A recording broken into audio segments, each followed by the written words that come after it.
A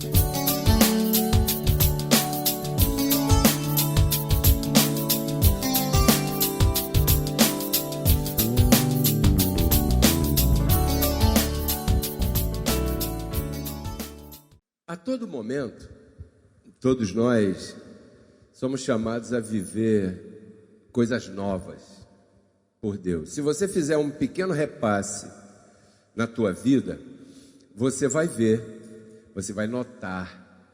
Faça esse pensamento agora, faça esse exercício. Que você, de vez em quando, Deus te leva para algo novo, algo diferente. Ele tira você daquele meio que você vive, emocional, trabalhista, tal, tudo, e leva você para algo novo, não é verdade? De vez em quando Deus faz isso, e a todo momento nós somos convidados a viver algo diferente, algo novo. Isso é assim na minha vida, isso é assim na tua vida. E eu estou aqui nessa manhã, o que Deus mandou eu dizer para você nessa manhã, primeira coisa, não tenha medo do novo. Não tenha medo da mudança. Já dizia nosso apóstolo José Luiz, as mudanças são boas, porque elas fazem você ver as coisas de um ângulo novo, diferente, que você ainda, quem sabe, não havia percebido na tua própria vida, na vida dos teus, na vida da tua família, do teu trabalho. Muitas graças, meu amorcito, linda. Então hoje eu não vim aqui ensinar ninguém nada. Quem sou eu? Eu não vim aqui para colocar meu exemplo por cima de qualquer coisa. Eu vim compartilhar contigo. E compartilhar é uma troca. Sim? Aquilo que Deus me colocou no coração desde o início da semana passada, porque hoje já é nova semana, para comentar com essa congregação preciosa aqui. Um assunto muito precioso que tem a ver com você, a dificuldade que todos nós temos de abandonar o nosso passado. Como eu dizia, sem querer ser repetitivo, Deus sempre te chama para algo novo. E a maioria das pessoas tem dificuldade de vivenciar aquilo que é novo por causa da dificuldade de soltar o passado. As pessoas têm dificuldade de largar o passado. Elas ficam agarradas com o passado. E às vezes não se dão conta de que elas estão agarradas com o passado, né? E o que faz mal para a gente é a opção de poder retornar ao passado. Porque quando você retorna ao passado, você está ligado a alguma coisa que de repente não foi muito boa, que você deve sair fora, por isso é que Deus está te tirando, né? E quando a gente vai crescendo, em algum momento na nossa vida adulta, a gente comete o erro de manter o passado ali, quietinho no lugar dele, pertinho da gente, polido. A gente comete o erro de não abandonar essas coisas, não deixar de lado. E como nós estamos numa etapa de renovação de mente, diga renovação de mente, toda a informação que você tem recebido aqui visa ocupar o espaço na tua mente, que quem sabe esteja sendo ocupado por uma informação que eu chamo de inconveniente, que Deus nesse momento está te chamando a substituir, para que você possa então, a partir de agora, com essa palavra, começar verdadeiramente a reinar em vida. Eu fui chamado a pregar uma graça contemporânea, atual. Eu sou um pregador da graça atual. A graça que você usa para viver agora, porque você está aqui agora. Hoje é dia 21 de julho de 2019. Não adianta eu chegar aqui e te prometer algo, ruas de ouro, mar de cristal, um dia daqui a 500 milhões de anos, quem sabe aonde, não sei, depende. Não, porque a palavra diz que isso aqui é agora.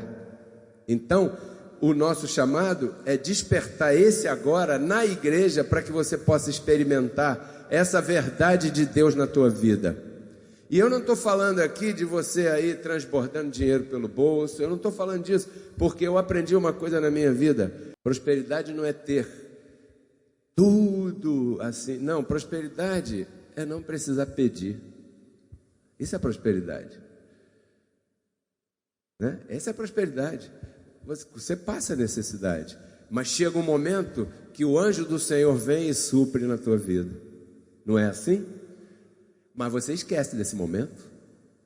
Por quê? Porque você está agarrado com o passado. Quantas vezes o anjo do Senhor já te livrou nas tuas aflições? Quantas?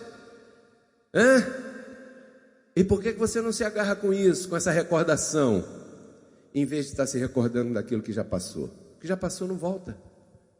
Porque quando eu olho a natureza e vejo tanto esplendor, eu também me recordo que eu sou teu filho. Como tu não vais amar a mim, pelo menos igual amas a tua natureza?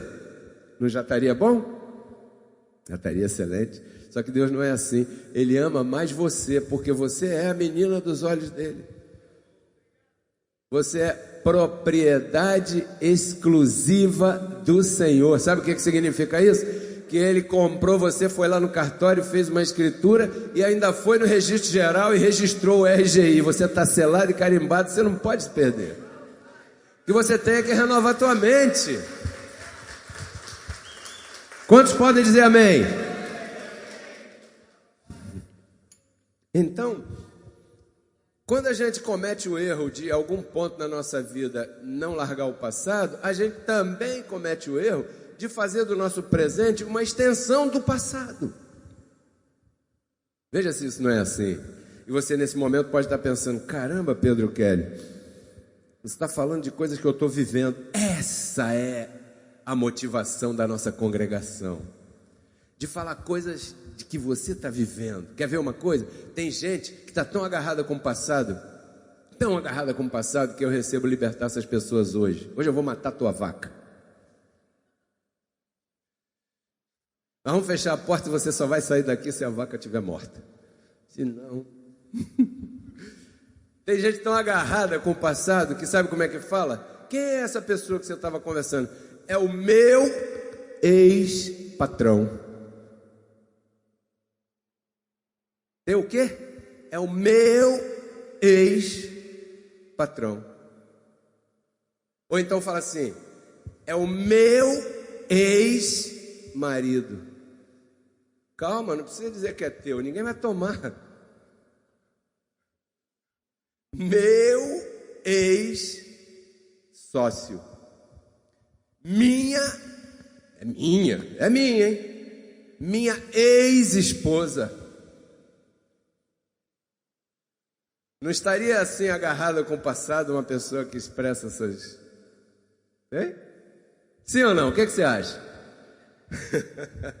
E isso te debilita. Não parece, pastor, mas debilita. Por quê? Porque te mantém preso a um passado fracassado.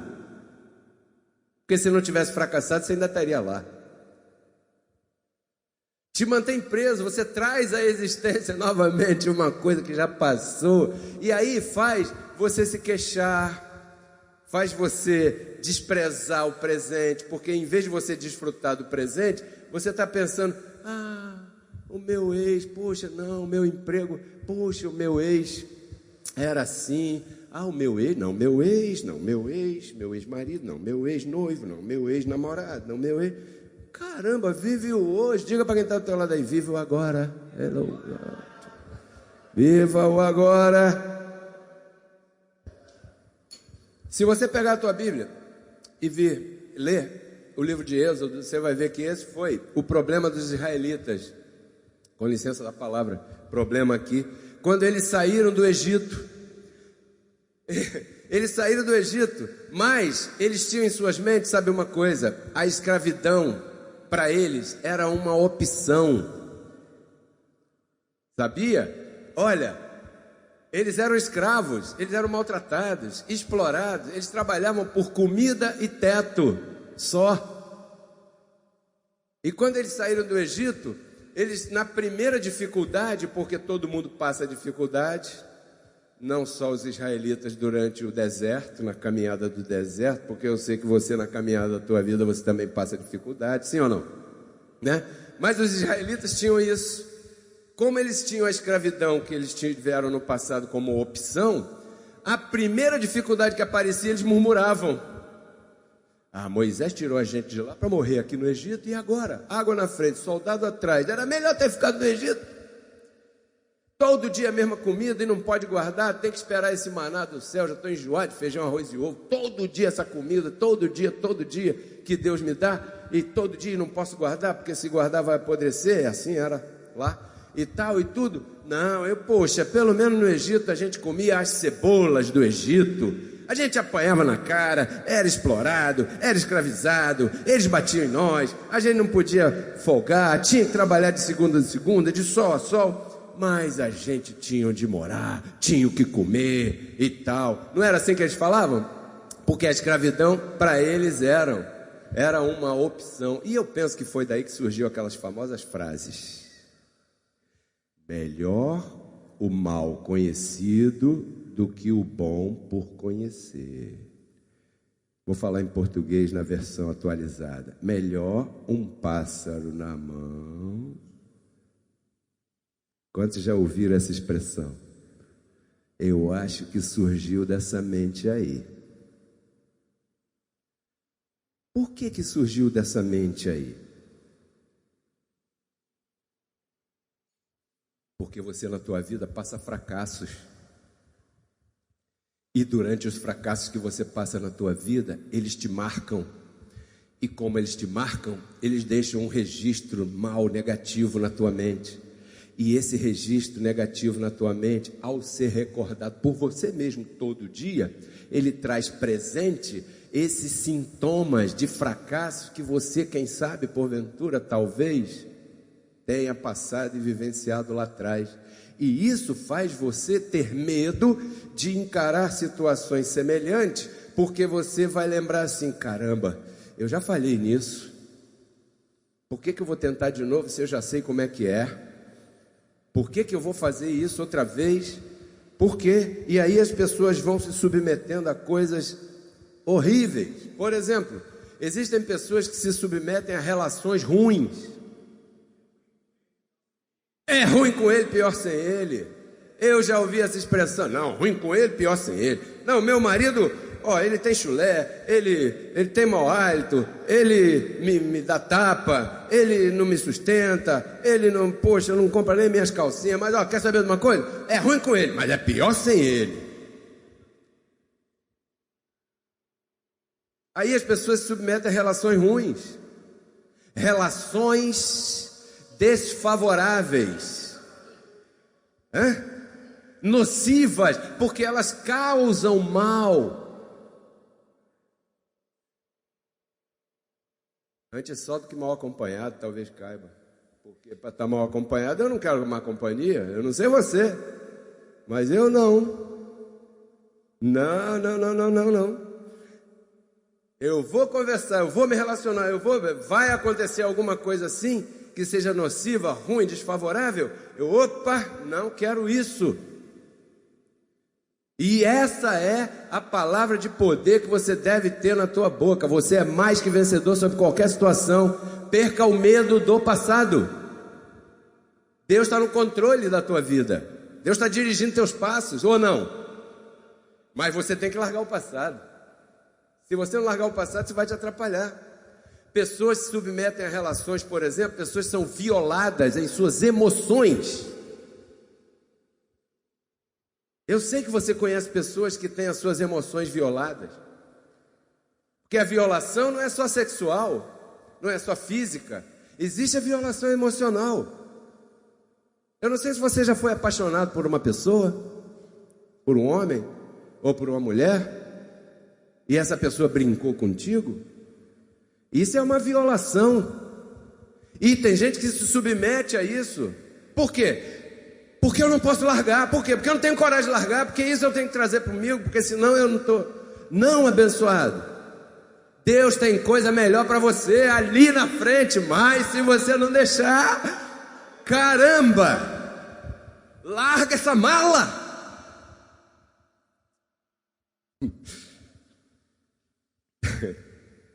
Tem homem por aí que faz a mulher de gato e sapato. Você conhece alguém assim? Ele não está nem aí. Ele chega de madrugada com batom nas costas. Batom nas costas. Na lapela, mas nas costas, caramba, nas costas. Como é que você vai chegar em casa com um batom nas costas? Não, é porque o ônibus estava cheio e eu estava assim, de repente alguém passou e esbarrou. Mas você vai para o trabalho de carro?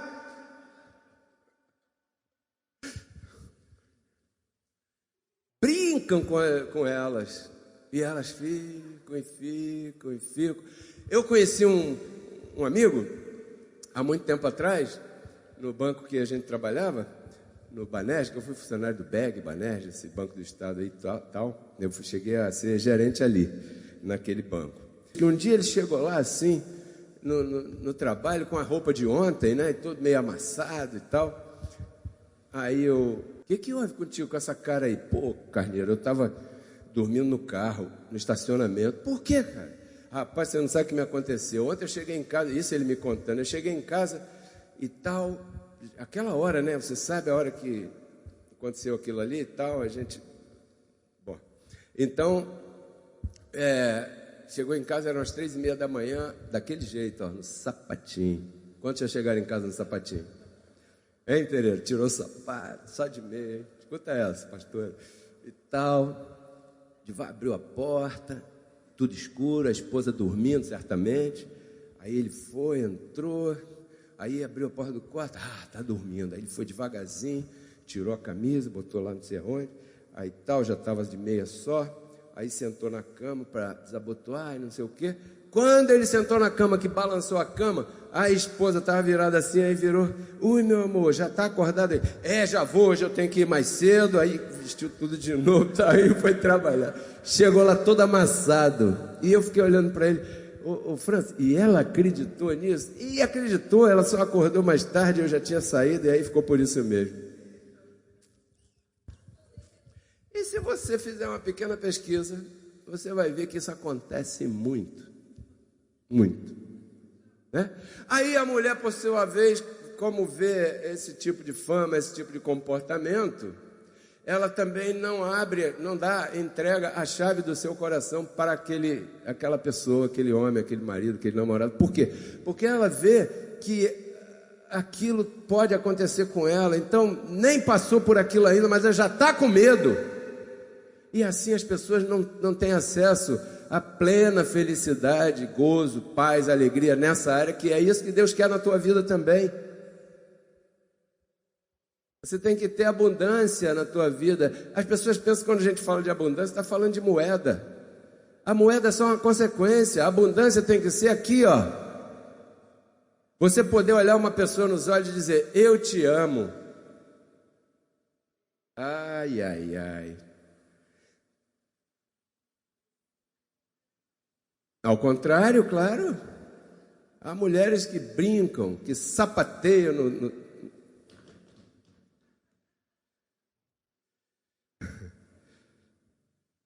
E não há Então essa palavra é para te trazer uma ousadia, para que você possa viver uma vida digna de um filho de Deus, que todos vocês foram chamados a viver. Não é para viver uma vida de mendicância. Me dá um pouquinho do teu amor, me dá um pouquinho do teu... E se ela não der, tem outra. E se ele não der, tem outro. E quando ela chegar depois na tua vida, a outra que virá, que essa mala aí vai sair fora, você vai até esquecer os primeiros dias, que vai ser tão pleno e tão bom, que você não vai nem lembrar que aquilo aconteceu contigo mais. E um dia que você vai ouvir uma mensagem como essa, você vai falar, caramba, como isso é verdade. Pessoas que exploram teu sentimento, pessoas que violam fisicamente, ele me bate, mas eu amo. Pancada de amor não dói. E o olho roxo, a porrada come, desculpa, mas come, é soco para lá, é tapa, os filhos olham aquilo. Isso aí é o quê? Isso se chama casamento, meu filho. Aí o filho cresce com essa ideia de casamento, de relação, de violação. Esse filho é esse que entra no cinema com uma metralhadora e mata todo mundo. É esse que bate na mulher e empurra da janela, porque ele cresceu ali. Será que esse é o povo que Deus está esperando que se manifeste na terra? Ou será que Deus está levantando um povo que tenha as suas emoções saudáveis, mente sã, vida saudável, para que você possa... Quantos recebem essa palavra? Ah, não, pensamento católico. Eu não. Eu sou mulher de um homem só. Eu sou casada há 50 anos com o mesmo marido. Mas e o marido é casado contigo? Só no papel, porque... Não, mas se eu me separar, o que vão dizer, né? As pessoas estão sempre preocupadas com o que os outros vão pensar. Dane-se! O que importa é a tua felicidade. E afinal de contas, quem é que paga as tuas contas? Teu trabalho. Ser violado profissionalmente. O patrão, ó, de chicote, explore. Por quê? Ah, porque não tem emprego. Se você sair daqui, você não vai arrumar outro. Está no desemprego de mais de 20 milhões de brasileiros, dizem. Aí, você vai sair daqui, ruim com ele. Aí as pessoas vão ficando. E você tem uma capacidade tão grande, abençoado e abençoado, que se você acreditar primeiro em você mesmo, você vai ver Deus trabalhar na tua vida. Você vai ver Deus trabalhar na tua vida, se você acreditar em você mesmo. Eu sei que na palavra você já crê, no Senhor nem se fala, senão você não estaria aqui. Mas você precisa confiar. Isso é o que me disse a dona Maria Imaculada. Ela falou para mim, ligou e falou para mim: olha, essa palavra que você falou me deu a maior paz, eu sou outra pessoa. Eu ouvi esse tema uma vez, um tema desses anteriores, porque eu comentei que nem tudo você precisa orar. Você não precisa orar para tudo. As pessoas estão enchendo o saco de Deus com oração repetitiva que não tem que orar. Ai, esse celular está bacana. Eu não sei, estou com vontade de roubar ele. Eu vou orar para ver se eu tenho que roubar, se eu posso ou não posso. Um exemplo. Você tem que orar. Você tem que atuar. Porque já está mais do que orado. Então, ser violados também espiritualmente, com o E pequeno, o E minúsculo. Muitas pessoas foram violadas espiritualmente nas congregações. Por isso tem dificuldade de congregar. Por isso tem dificuldade de dar o dízimo. Por isso tem dificuldade de semear. Por quê? Porque foram violadas. E elas trazem essa marca. E olham assim para mim, porque eu falo, eu vivo daqui. Saiba disso. Você está semeando para mim. Eu sou honesto. Eu não posso olhar nos teus olhos e fazer outra coisa. E falar outra coisa, dizer outra coisa. Né? Aí a pessoa olha assim, esse cara é meio esquisito, ele fala essas coisas, outros pastores falam que é para o ministério, para... Esse é outro assunto que nós vamos semear só no final. Então, esses espíritos, emocional, fisicamente, profissional, espiritual, eu chamo isso de espírito de inferioridade, comportamento. Quando eu falar aqui nesse contexto espírito, eu estou falando de comportamento. É um comportamento inferior, a pessoa se acha inferior. Inferior no trabalho, inferior no matrimônio, inferior diante do outro, tal. Por quê? Porque está trazendo coisinha lá do passado. Solta isso. Mata essa vaca. Então, uma pessoa assim precisa de quê? De ajuda. E ela só vai encontrar ajuda aqui. Aqui. O apóstolo Paulo tinha uma situação lá, que eu não vou dizer qual era, e ele disse que orou ao Senhor quantas vezes? 3 vezes. É o exemplo que eu dei há pouco. E o que o Senhor respondeu a ele? Paulo, para, porque a minha graça te basta. Eu vou dizer para você aqui hoje, ó, a graça do Senhor que você tem na tua vida te basta. Suficiente. Então, daí saiu o nome desse título, que eu até esqueci, Sem Plano B. Sem plano B? Sem plano B. Porque não ter opção Quando você solta isso, você não tem mais opção. Não ter opção faz você melhorar o foco até vencer. Você luta e luta e luta até vencer. Por quê? Porque é isso aí. Você não tem opção. Então o teu foco é esse. Se você tiver como dividir o foco, você vai perder o foco. O famoso Alexandre o Grande, aquele conquistador lá, grego, né? Não sei. Ele tinha a mania de queimar os barcos. Eles saíam para uma campanha de guerra e na saída ele queimava os botes. Ou seja, os soldados, André, não tinham como voltar atrás. E porque eles não tinham como voltar atrás, eles só tinham uma opção. Qual era a opção? Vencer. Lutar e vencer. Ora, a palavra diz que você já é mais que vencedor. E o que é que falta? Às vezes falta lutar por aquilo que você crê. Mas por que você não luta? Porque você já teve uma experiência ruim no passado recente. Esqueça isso, abençoado. Deus está fazendo coisa nova na tua vida, é por isso que você está aqui.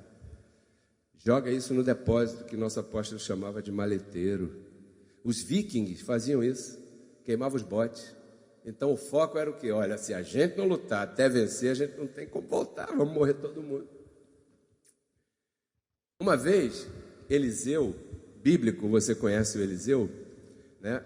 Você conhece como profeta, mas a Bíblia diz que um dia ele estava arando e cuidando do gado. Ele estava cuidando da terra e do gado. Ele não era profeta ainda. Ele tinha um trabalho, boiadeiro, plantador, semeador, fazendeiro, não sei. Se ele tivesse um cartão de visitas, o cartão de visitas dele estaria escrito isso: Eliseu, criador de gado. Pronto. E ele estava ali tratando da terra, né? Aí diz que passou Elias, e Elias é profeta, e diz que Elias jogou sobre Eliseu o seu manto. E nenhum profeta anda jogando manto aí acima de qualquer um, não.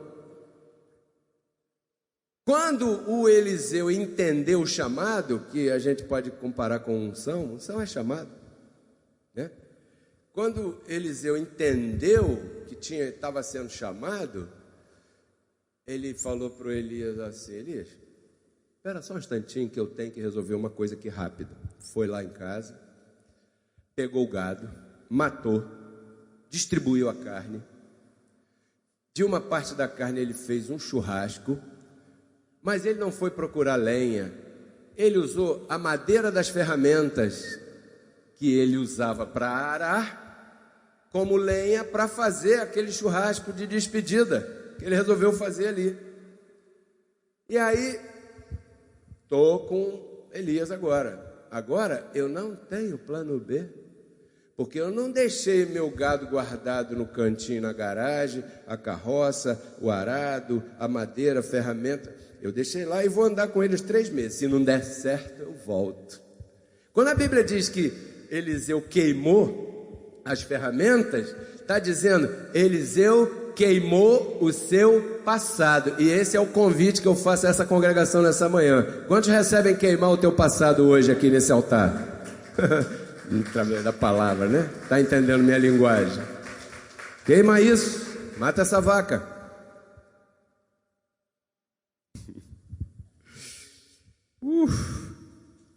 Jesus chamou alguém e falou assim: vem, siga-me, follow me. E essa pessoa respondeu: peraí, deixa eu enterrar meus parentes. O que é que Jesus respondeu para ele? Qual é o significado dessa passagem? Para você viver o presente e abraçar o futuro, você tem que largar o teu passado. Cabe com esse negócio de minha ex, meu ex, e qualquer coisa, um ex qualquer coisa, que não serve para nada. Se já é ex, já passou, né? Você tem que deixar o passado no lugar dele. Diga para quem está do teu lado aí: deixa o passado no lugar dele. Eu espero que essa palavra esteja curando feridas nessa manhã. Você que está assistindo pela internet também. Que essa palavra esteja como um bálsamo aí na tua vida, curando você. Dê lugar a essa palavra e tire da tua mente o teu passado, o registro ruim do teu passado, porque isso não interessa. Olha o que o apóstolo Paulo falou, porque até agora eu não falei um versículo. Vamos falar o primeiro, Filipenses 3,13. Olha o que diz aí: esquecendo-me de quê? Das coisas que para trás. O que fica para trás? Isso tem outro nome? Passado. Esqueça do ex, da experiência ruim, do registro ruim, que te fez ter uma percepção de mundo ruim. Esqueça. Isso é um conselho apostólico. É claro que Paulo está falando aqui também de coisas espirituais, né, de doutrina. Esqueça as experiências ruins que você teve em outras congregações. Esqueça. Você sofreu, poxa, eu me decepcionei. Esqueça. Essa palavra é sempre viva no meu coração e tem que ser no teu também. Um dia Renato me falou: poxa, eu me admiro você com 60 anos começando o ministério novamente. Eu falei: não sou eu que estou fazendo não, mas eu estou aqui, eu não tenho plano B.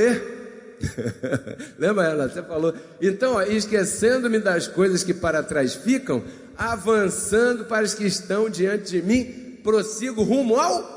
Você tem um alvo. Aquele que começou em você a boa obra é poderoso para terminá-la. Esqueça. Pegue o que foi bom, o que foi ruim, despreze, deixe para lá, jogue fora. Deus tem o melhor para você. Eu recebo essa palavra na vida da igreja.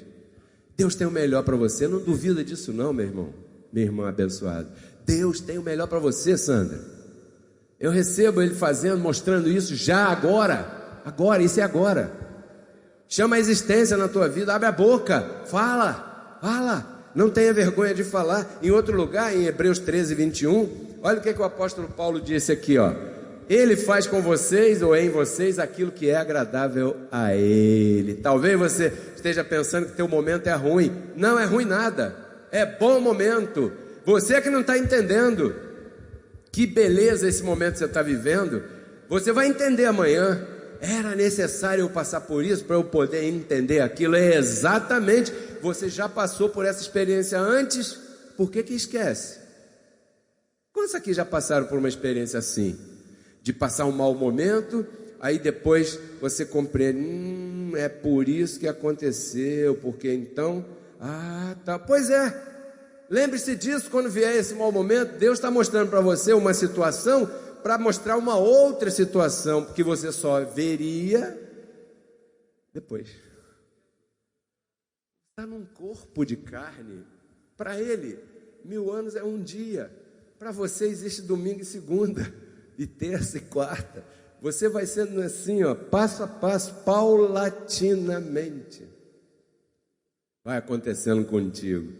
Agora, como nós dissemos e repetimos nos temas anteriores, Romanos 12:2, que a vontade de Deus é boa, perfeita e agradável. Você tem essa convicção? Se você sabe que a vontade de Deus é assim, boa, perfeita e agradável, não tenha medo das mudanças, porque elas são boas.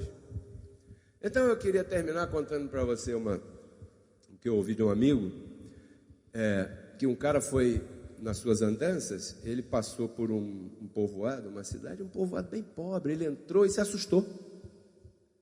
Ele olhou e disse: caramba, que lugar tão pobre. Os homens descendentes, esquisito, as mulheres magrinhas, andando curvado, as crianças daquele jeito, que você sabe. E ele chegou para alguém e falou assim: ô fulano, o que está acontecendo aqui? Por que as pessoas estão assim? Porque a gente não tem do que viver. Não tem do que viver, não. A gente só tem aí uma vaca. E todo mundo vive dela. Todo mundo vive da vaca. Que vaca? Essa aí é a única que está aí. Então, a vaquinha, tadinha, todo dia que tem que dar o leitinho todinho. E aí, como não dá para todo mundo, faz um rodízio. Alguns fazem um pouco de manteiga, outros fazem um pouco de queijo, outros fazem outra coisa. Mas não dá para todo mundo beber, e aí você já viu, estamos assim. Aquele homem foi, caramba, que coisa, eu nunca tinha visto isso. Bom, vou dormir. Aí procurou um hotel, chegou lá, aquele hotel caindo nos pedaços, porque todo mundo vivia da vaca. No outro dia ele acordou bem cedo, foi lá naquele lugar onde estava a vaca. Cadê a vaca? Está aqui. Sozinho, escondido lá, pegou a vaca e empurrou a vaca no barranco. Matou a vaca. E foi embora. Sumiu. Desapareceu. Um tempo depois, um homem passando pela mesma região entrou naquele povoado e todo mundo coradinho, todo mundo alimentado, todo mundo feliz, todo mundo, tudo bacana, legal, o hotel não era nem mais aquele. Aí ele perguntou à mesma pessoa: o que aconteceu aqui? Vocês descobriram petróleo, será? Não, nada disso. É que um dia a gente acordou, foi procurar a vaca e ela tinha se suicidado. Talvez cansada de que tem uma teta só, né?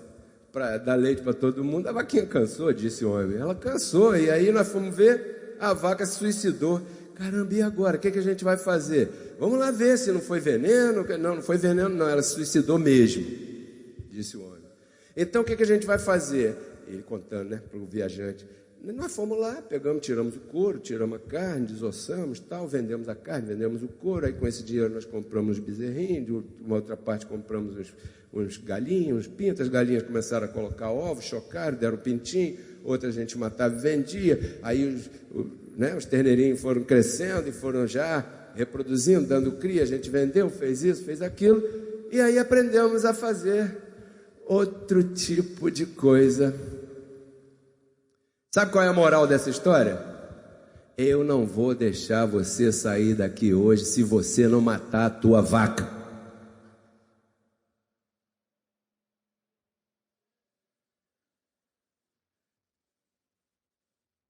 Porque é bem certo que a dificuldade, a escassez, a situação difícil, complicada, ela esteja se situando na vida de alguns, porque você está apegado à tua vaca, e a tua vaca é teu passado.